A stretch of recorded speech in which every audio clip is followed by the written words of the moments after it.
안녕하세요. 오늘은 좀 복잡하죠. 인간관계에 대해 깊이 파고들어 볼까 합니다. 저희가 함께 살펴볼 인간관계학 강의 영상 발췌본들을 통해서 관계를 좀 새롭게 보고 또 개선할 실마리를 찾아보는 그런 시간입니다. 네, 반갑습니다. 이 영상 자료들 속에 보면 관계의 본질을 꿰뚫는 그런 흥미로운 관점들이 참 많더라고요. 오늘 저희 목표는 이 핵심 원칙들을 잘 뽑아서 여러분이 지금 겪고 계실지도 모르는 관계의 어려움들, 거기에 좀 도움이 될 만한 통찰을 얻어가는 겁니다. 좋습니다. 그럼 바로 첫 번째 핵심 내용으로 들어가 보죠. 이게 처음 들으면 좀 파격적일 수 있는데요. 지금 내 앞에 있는 이 관계나 환경이 전부, 그러니까 온전히 내가 만든 결과다. 여기서부터 시작해야 한다는 거예요. 이게 좀 받아들이기 쉽지 않을 수도 있을 것 같은데요. 그렇죠. 보통은 남 탓이나 환경 탓을 하기 쉬운데 이 자료들은 좀 다르게 봐요. 과거에 내가 했던 선택들이 차곡차곡 쌓여서 지금 이 상황을 만들었다, 이렇게 보는 거죠. 여기서 진짜 중요한 건 만약 관계에서 아픔을 느끼는 사람, 그러니까 자료에서 말하는 아픈 사람이 있다면 그 문제를 풀어갈 주체도 바로 그 아픈 사람 자신이라는 점이에요. 아, 남 탓이 아니라요? 네. 누가 잘했고 잘못했고 이걸 따지기 전에 내가 왜 아픈 걸까? 그 원인을 내 안에서 먼저 찾아보는 성찰, 이게 변화의 시작이라는 거죠. 이 자료에서는 관계에서 어려움을 겪는 게 본질적으로는 몰라서 생기는 문제라고 진단하거든요. 아, 결국은 문제 해결의 열쇠가 다른 누구도 아닌 내 안에 있다는 거군요. 그렇군요. 그럼 그 다음 단계로 넘어가서 관계를 그럼 어떻게 잘 맺어가야 할까? 이 소통 방식에 대한 이야기도 중요하게 다루는 것 같아요. 특히 그냥 말하는 것보다 듣기, 그리고 이해, 이걸 되게 강조하던데요. 맞습니다. 이게 정말 핵심인데 상대방이 왜 저런 말을 할까? 왜 저런 행동을 할까? 이걸 내 생각대로 그냥 판단해버리기 전에 끝까지 들어서 그 이유를 이해하려는 노력, 이게 중요해요. 특히 흥미로웠던 지점은 그 상식에 대한 분석이었어요. 아, 상식이요? 네. 요즘 사회는 각자 살아온 환경이나 배경, 아는 지식이 너무 다르잖아요. 그래서 예전처럼 어떤 보편적인 상식이라는 게 딱 통하기는 어렵다는 거죠. 하긴 그렇죠. 그래서 내 기준에서 이게 상식이다, 이걸 막 들이미는 게 아니라 상대를 좀 알아가고 또 그 사람이 이해할 수 있는 방식으로 설명하는 실력, 이게 필요하다고 말해요. 진짜 친구 관계든 부부 관계든 그냥 물리적으로 가깝다고 되는 게 아니라 이렇게 서로 말이 통하고 이해하는 데서 진짜 관계가 형성된다는 거고요. 상대방의 눈높이에 맞춰서 소통하는 실력, 이게 단순히 그냥 배려 차원을 넘어서는 어떤 능력이 필요하다, 이런 말씀이시군요. 근데 이렇게 이해를 막 강조하면서도 또 동시에 심리적 거리두기가 필요하다, 이 정도 되게 인상 깊었어요. 아무리 가까워도 선은 지켜야 한다, 이런 건가요? 네, 바로 그 지점입니다.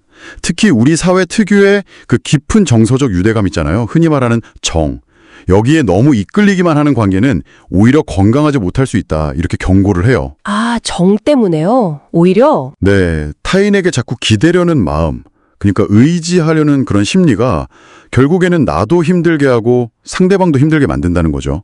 이건 부모-자식 관계에서도 마찬가지고요. 자녀가 부모한테 계속 의존하는 게 아니라 독립적으로 자기 힘으로 설 수 있도록 도와주는 게 중요하다, 이런 이야기고요. 모든 관계에는 사실 주는 사람 값하고 받는 사람 을이 있게 마련인데 이 역할이 딱 고정된 게 아니라는 거예요. 아, 유동적이군요. 그렇죠. 상황에 따라 계속 바뀌고 중요한 건 서로에게 좀 건강한 거리를 유지하는 것. 마치 태양계의 행성들이 서로 적절한 거리를 유지하는 것처럼요.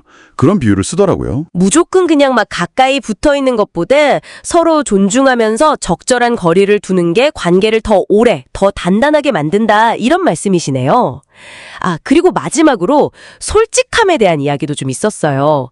이것도 좀 흥미로웠는데 무조건 솔직하게 다 드러내는 게 꼭 좋은 것만은 아니다. 때로는 말을 좀 가려서 할 필요가 있다, 이런 지적이요. 이건 좀 의외였는데요. 네, 그렇죠. 어떻게 보면 되게 현실적인 조언이죠. 상황이나 상대에 따라서 좀 조절이 필요하다는 거니까요. 근데 또 동시에 근본적으로는 진솔함이 중요하다는 것도 강조해요. 아, 그럼 어떤 의미죠? 그 진솔함이라는 게. 그러니까 나를 막 과대 포장하려고 애쓰기보다는 내가 할 수 있는 것, 또 할 수 없는 것, 아는 것과 모르는 것, 이런 걸 솔직하게 인정하는 태도요. 그게 오히려 다른 사람에게 신뢰를 주고 또 내 삶 자체도 좀 가볍게 만든다는 거예요. 남들이 나를 어떻게 볼까? 인정해줄까? 존경해줄까? 이걸 막 구걸하기보다는 그냥 묵묵히 내 실력을 키우는 데 집중하는 것. 그게 더 근본적인 해결책이라고 보는 거죠. 와, 오늘 쭉 이야기 나눠보니까 결국 이 인간관계라는 게, 상대를 막 바꾸려고 애쓰는 그런 문제가 아니라 관계가 어떻게 돌아가는지 그 원리를 좀 이해하고 또 거기서 내 책임은 뭔지 인정하고 소통하는 방식을 좀 더 세련되게 다듬고 또 건강한 거리를 유지하고 그러면서 나 자신이 성장하는 것. 여기에 핵심이 있는 것 같네요. 네, 정확하게 짚으셨습니다. 이 강의 영상들에서 제시하는 이런 관점들이 여러분이 각자 자신의 관계를 한번 되돌아보고 또 새로운 방향을 모색하는 데 조금이나마 영감이 되었으면 좋겠습니다. 네. 마지막으로 들으시는 여러분께 좀 생각해 볼 거리 하나를 던져드리면서 마무리할까 합니다. 한 자료에서 이런 구절이 나오더라고요. 우리가 만나는 모든 사람은 반드시 알아야 할 사람이다. 자, 그렇다면 지금 여러분을 가장 힘들게 하는 그 관계는 여러분에게 무엇을 가르쳐주기 위해 나타난 걸까요? 그리고 그 배움을 이해하기 위해서 내가 내디딜 수 있는 첫걸음은 무엇일지 한번 조용히 생각해 보시는 시간을 가져보시면 어떨까 싶습니다. 오늘 저희 이야기는 여기까지 나누겠습니다.